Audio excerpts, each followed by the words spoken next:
Hello everybody, Mattmon the Frigid Gamer here. Just going to go through a quick little run of how to create a spellcrafting altar in Ars Magica 2 for 1.7.10. This will also cover basic spell creation and how to use the oculus. So, stick around. Okay, so the first thing you're going to want to find is you're going to want to try and find one of these pools of liquid Ethereum. Now, these pools of liquid Ethereum do shine in the dark, so it makes them a little bit easier to see if they're in a forest or something. But we're going to continue this during the day. Now, once you manage to find yourself a pool of liquid Ethereum, you're going to want to put down an item frame, and you're going to need a book. And when you put that inside, you'll notice all the magic coming out of the pool swirling around. Swirling around, swirling around, swirling around. And eventually here, a super fancy particle effect happens. Now, once you get your book, if you right-click on it, oops, left-click, sorry, it'll come out and it will say you've unlocked the secrets of the arcane. And you'll notice that in the bottom two sections of your screen, you will notice a mana bar and a burnout bar. If you open up your book, you'll see a whole bunch of different topics of things that you can currently look at. Most of this is a moot point because you won't be able to get to it right off the bat. However, some stuff such as the oculus, you're going to need to look at very, very soon. So to make that, it's stone bricks, piece of glass, 2 pieces of coal, and a blue topaz. In Ars Magica 2, it does add a lot of ores, but we're here to discuss crafting, crafting spells in particular. So in order to do that, there's going to be 2 primary ores that you're going to need to find. One is going to be your blue topaz. That's primarily used for ice spells. A handful of other spells do utilize it as well, and it's also used in crafting some of the materials that you need. The other one that you're going to need is Vintium ore. Both of these appear underground at fairly shallow depths, I believe around 40. So, pretty easy to find both. This one will appear past the surface, actually. It'll appear up above 64, and it's quite common. Now, the unique thing about these ores is, both of them, as you can see, it is not harvestable with a stone pickaxe. Both these ores require an iron pickaxe or better, even though this one appears above the surface. So once you've managed to obtain your materials, you go over to a crafting bench, and just like anything else that you would craft, you put it in proper order, and out comes your oculus. Your oculus is your level up tool. It is the equivalent of a bed in Skyrim. Once you have your oculus, put it down and right click on it. Now you'll notice you'll have 3 different sets of skill points up here. Blue ones are ones you get in between levels 1 and 20. Green you get in between levels 20 and 40, and red you get in between levels 40 and 60. If you need more skill points than that, you can fight bosses using the summoning rituals that are revealed using the Arcane Compendium. Now, this is our first spell, and we have a couple of choices. We only have 3 points, and as soon as you click on one of these, it's instantly spent. No getting it back, no confirmation. So careful. If you accidentally take things that can't make a spell, you're kind of screwed. So, my choices here are in the offense tree, I can get projectile. The defense tree, I can get self. And the utility tree, I can get touch. You can see what the other spells are further down the tree. One of the best early combinations that you can get is touch dig, because it's a very low mana cost spell, and it'll level you up pretty quick. Other useful spells include, inside the defense tree, self and regeneration. This is a lot of setup to do though, so careful if you're doing this and be prepared for spending a lot of resources early game. And finally in offense, projectile physical damage. This spell does 1 damage at a very long distance and doesn't cost much for mana, but at 1 damage it's not horribly useful either. Instead, we're going to do a fun little thing. We're going to do touch, dig, and projectile. Now, once we have accumulated our different spell parts, now we need to get into the part of actually making the spell. Now, inside our Arcane Compendium, it does tell us roughly how to get our first spell. It's a little vague in places, but one thing stands common, and that's that we need to get an inscription table. Now, this doesn't have to be made out of witchwood. Witchwood certainly which wood is kind of rare to come across and requires an iron axe or better to harvest. So we are actually just going to craft it using normal wood. Now inside our Arcane Compendium, everything here is pretty simple. A torch, stick and coal, feather, dropped from chickens, wood, dropped from trees, except for the spell parchment. The spell parchment's really simple to make. It's just a sheet of paper with a stick on the top and a stick on the bottom. Like an old-fashioned Roman times scroll, I guess. So, in order to do that, we are just going to make our scroll first. There's our spell parchment. That goes there. Feather here. Torch here. Plank, plank, and slabs. There's our inscription table. The inscription table places on the ground similar to a bed. So when you put it down, it may be facing the wrong direction, and if you're kind of anal about how you like your stuff set up, you might be in for a surprise. So,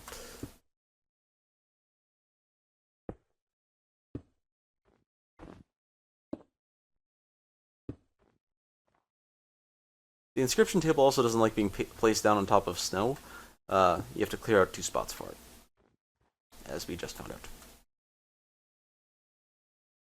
And once you open up the inscription table for the first time, you will see some new stuff unlock inside your Arcane Compendium.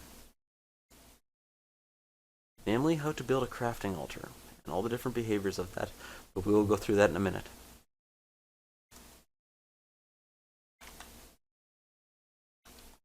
Now inside your inscription table, you're going to notice that it requests a book and quill.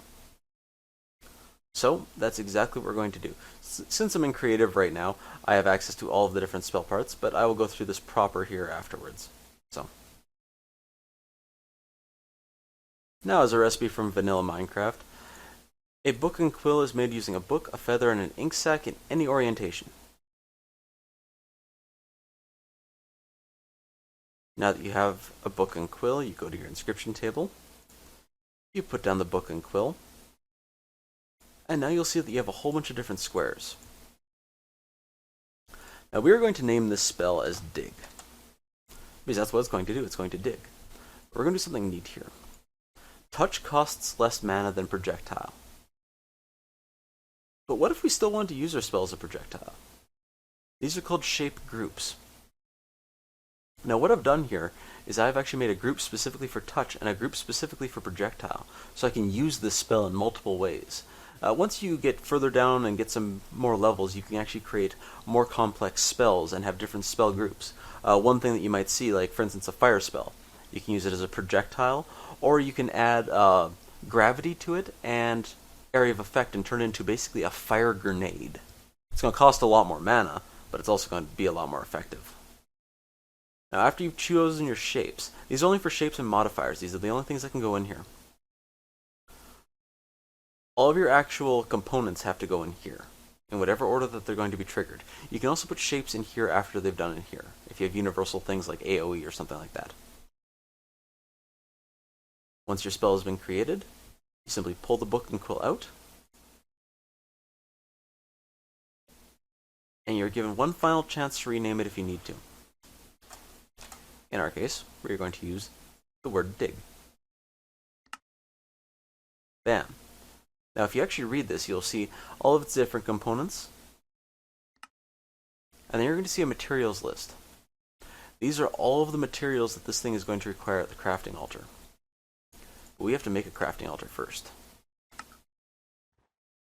Now with regards to the crafting altar, it isn't a horribly complex structure, but it is a multi-block structure. The orientation of the lectern and of the lever does not matter. It can be on any side, in any orientation, even on top of itself.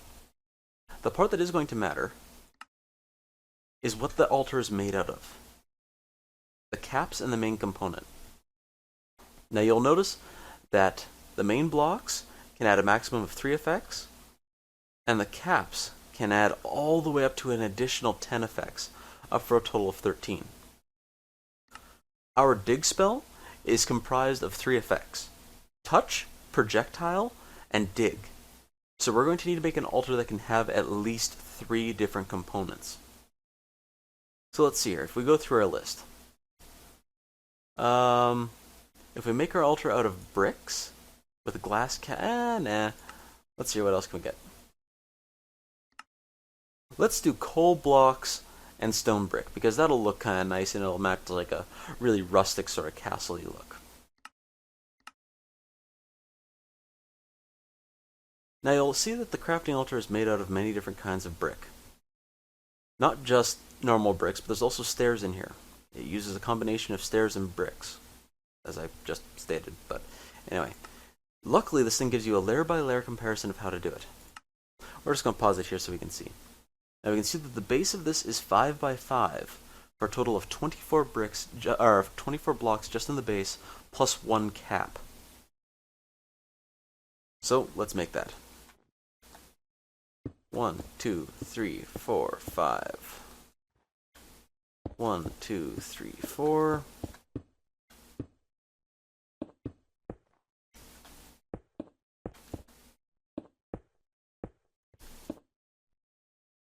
And in our case, we're using a block of coal. So there's that. Next layer is... what is this? What is this strange glowing thing? Magic wall. A piece of stone with Vintium dust on each side. Makes 16. Just in a standard crafting table. Well, that's handy. Good thing I made some already. Well, that does look freaking cool.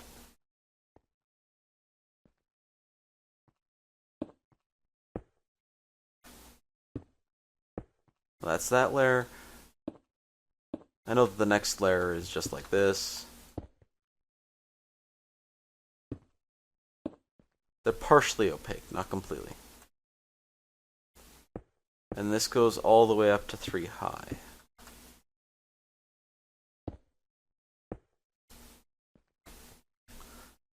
Now, we get back, we can see the other components. Oh, I still need a lectern. Hold up. And here we have the lectern. As you can see, it can be made out of any kind of wood, but always comes out looking like it's made out of oak. So, we're going to plonk down our lectern anywhere we want. Right there. Now the second layer...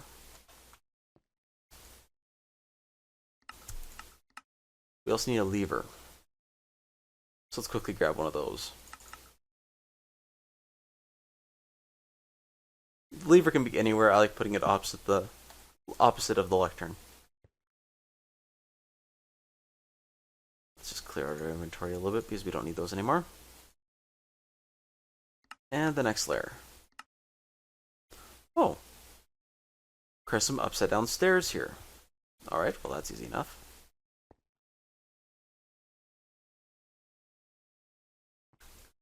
Alright, upside down stairs, there, there,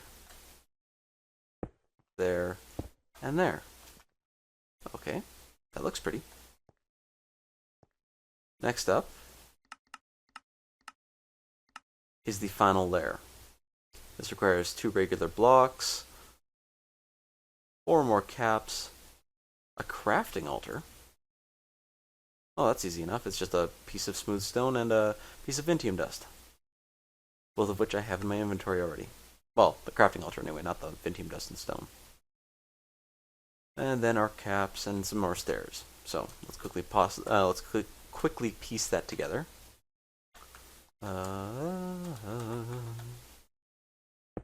Stair there. Stair there. Block. Block. Crafting altar.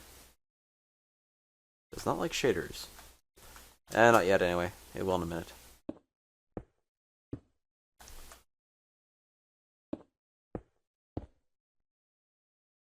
Now we will put our I'm actually going to turn off shaders for a moment so you guys can see this part.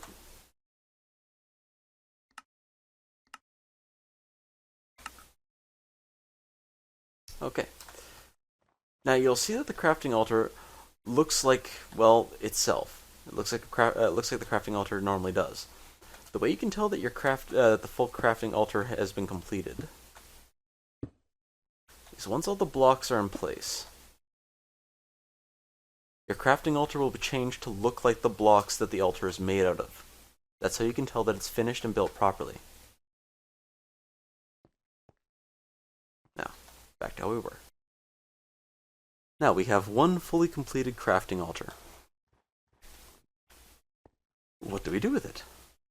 Well, our book, as you saw before, had a material list. Every spell that's created needs to start with a blank rune. So, we're going to put this down in the lectern. You can right-click it now just to read it for quick reference. And we are going to find, or craft, a blank rune, 2 Vintium dust, 1 feather, raw fish, clay, arrow, snowball, orange rune, iron shovel, iron pickaxe, and spell parchment. How these items are decided, I'll cover at the end of this tutorial. Alright, so now we have all of our materials, how we got them exactly. The blank rune is an item added by Ars Magica. Recipe of which is just cobblestone, 6 of them kind of in a double arrow pattern. And what they can be used in is various kinds of unique doors, different recipes, but the most common thing they're used for is making runes. And the way you make a rune is very simple. It's just a blank rune and whatever color dye that you want to make the rune out of.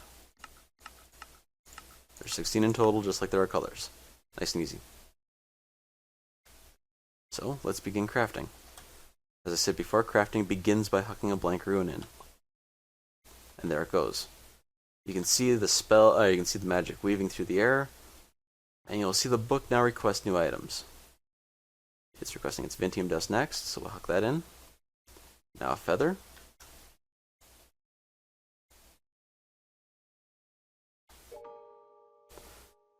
You'll hear noises randomly while you're throwing stuff in.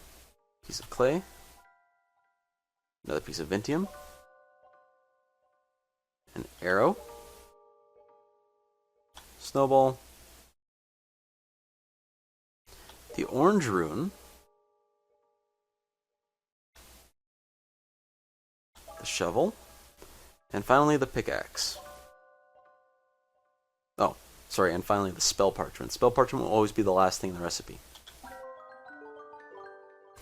You'll hear a fancy little sound effect when you've completed it. And now that you have a spell in your inventory, it'll be marked as an unnamed spell, even though we did name it earlier. What you do is you right-click to cast, but the first time you try to cast it, it will allow you to set a name and choose an icon for it. The reason why you'd want to choose an accurate icon is because these spells, you can actually put them in a spell book and have them hotbarred, similar to how you would in an MMO or an RPG, making it so you can have multiple spells of varying effects. Very easily. Handy too. So we're going to choose that effect. Just hit escape, and there it's chosen. Now if I right click with it, oh, it's on touch right now. I don't have any range. As you can see in the bottom corner here, there's an icon shaped like a hand. That hand means that the range of the spell is touch. So, there we go. I am creative. Derp. Alright. The casting rate of these is really, really high too, and it instantly breaks blocks where applicable. This will mine anything that an iron pickaxe or an iron shovel will. But let's say we want to add some range to this. Well, we know that we put a projectile spell in here, or projectile shape in here. How do we use it? You hit C on your keyboard and you'll notice the hand icon in the bottom corner changes to the projectile icon. Now when we right click, we fire a projectile. This is not just something you can do in creative. You can do this in single player as well in that speed. However, you'll notice that the more that you cast, your burnout bar on the bottom left increases. Right now it costs me 23.5 mana to cast each time, and it drops as my burnout drops. The more full your burnout gauge is, the more your spells are going to wind up costing. As you can see, it's dropping quite considerably. As you level up, you'll gain more and more burnout, and the more burnout you have, the slower your spells will start to burn out. Now, as for how to actually use, or how to figure out what things a spell is going to cost, inside your Arcane Compendium, if you go back to the main page, you'll notice that there's these 3 tabs here for modifiers, components, and shapes. Now, if you click on shapes, we were using a touch shape, so that in our spellcrafting is going to require Vintium dust, clay, a raw fish, and a feather. Exactly what we had in our recipe. If we look at projectile, same thing. Vintium dust, snowball, and an arrow. Exactly what was required in our spell. And the last items that were required inside of our spell, which was dig, was an orange rune, an iron pickaxe, and an iron shovel. Now, the blank rune at the beginning and the spell parchment are always required at the beginning and end of every spell. It's like your forward slash and your end slash. Or forward bracket and end bracket.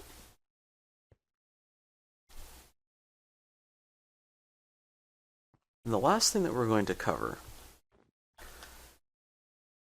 is I'm just going to quickly grab some spells. Whoops. These are malformed spells. Whatever, that'll work just fine. The other thing that should be noted is that when you're crafting a spell, if you're trying to craft a spell that has more modifiers than available by your altar, the book will turn red. Upon trying to complete the spell, the altar will explode and instantly kill you no matter what armor you're wearing from what mod. It's an instant kill command. So be careful. If it's red, don't do it. It just won't work. Like I said, the last thing I'm going to cover here is the spell book. Oh, funky. The spell book is kind of handy in the fact that you can store multiple spells in it. Actually, I'm in creative mode. Instead of doing this, I'm just going to quickly whip up a spell. If you're in creative mode, you can very, very quickly manufacture any spell you want. So, that, we can just make it do fire damage. Make spell, please. After you click make spell, it'll appear in your taskbar. There's actually a fireball icon. There it is.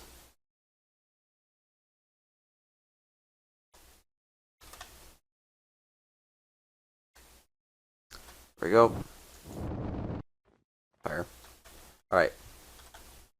Now with your spell book, in order to make a spell book, you need 2 leather, 2 sheets of paper, and 3 string in that order. You can also dye your spell book using different colors. This one is a particularly brown spell book, but you can dye it any color that you want. Be careful when dyeing your spell book, because if there are spells in it, it counts as a different item and all of your spells will be destroyed. Fair warning. Now, in order to open your spellbook, you hold shift and right click with it. You'll notice you'll have storage for a ton of spells, but only these ones here on the left will actually appear as selectable. So we're going to put our dig spell and our fire spell. Now, in the top left corner of the screen, you'll notice small icons. You can zip in between them by using Z and X on your keyboard. You'll notice the icon of what you're holding in your hand changes. So I can shoot fireballs, hit Z, switch to that.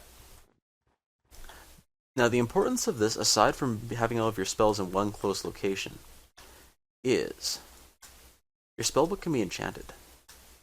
Not normally though. If you stick your spellbook inside an enchanting table, like so, nothing will appear. There's a specific enchant that you can put on your spellbook, and it is a level 1 enchantment. And it is a very common enchantment to a level 1. Now, this enchantment is called Soulbound. Now, it is a very low level enchantment. You will get spamming level 1. What Soulbound actually does is when you add it to an item, using an anvil or whatever means, it can be used on armor, tools, anything you want. When added to an item, when you die, that item will remain in your inventory in the exact slot it was put in. So if we put our spellbook and that thing therein, it'll enchant it with that, and we're just going to name it utility.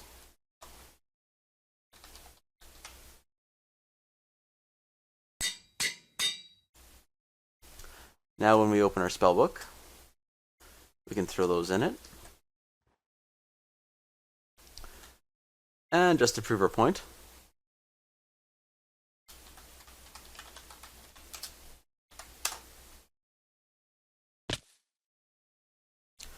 Respawn.